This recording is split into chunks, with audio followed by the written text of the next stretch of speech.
আসসালামু আলাইকুম। আপনারা সবাই কেমন আছেন? আমিও ভালো আছি, জানি আপনারাও ভালো আছেন। এই আমার একটা বন্ধু, তো বন্ধুর নামটা হলো কি? নজরুল ইসলাম। তো আমার বন্ধু অনেক ভালো ভালো ম্যাজিশিয়ান জাদু খেলা দেখাইতে পারে। তো আপনারা আগামী নভেম্বরের 21 তারিখে আসবেন। এই বন্ধুর অনেক সুন্দর সুন্দর খেলা দেখাবে, ঠিক আছে, ম্যাজিশিয়ান।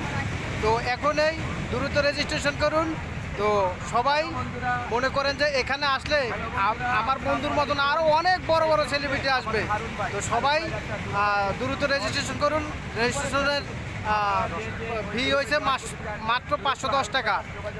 তার সাথে পাবেন দুপুরের ভরপুর খাবার। তো আরও পাচ্ছেন সুন্দর একটা গেঞ্জি, আরও পাচ্ছেন একটা কেস, আর সাথে পাচ্ছেন ফ্রি প্রবেশ টিকিট। তো এখন এই রেজিস্ট্রেশন করুন। আমার ভাই কিছু বলেন। আসসালামু আলাইকুম। আমার বন্ধু মহলকে আমার সালাম নিবেদন, এবং যে যেখান থেকে এই ভিডিওটা দেখছেন সবাই শেয়ার করে দেবেন, বেশি বেশি শেয়ার করে দেবেন যাতে সব জায়গায় চলে যায়। আর আমাদের এই 21শে নভেম্বরের যে অনুষ্ঠানটা হবে আপনারা সবাই আসবেন, আপনাদেরকে সবাই আমন্ত্রণ রইল। আর আমি ইনশাল্লাহ আপনাদেরকে যতদূর সাধ্য আমি ম্যাজিশিয়ান খেলার যেটুকু জানি দেখাবো ইনশাল্লাহ। তবে সবাই ভালো থাকেন, সুস্থ থাকেন। আল্লাহ হাফেজ।